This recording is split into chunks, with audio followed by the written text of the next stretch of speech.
আচ্ছা, আমি মূলাটা একদম পাতলা পাতলা করে কেটে নিয়েছি।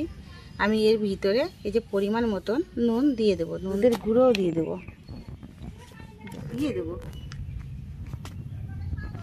আমি নেড়ে ছেড়ে দেবো।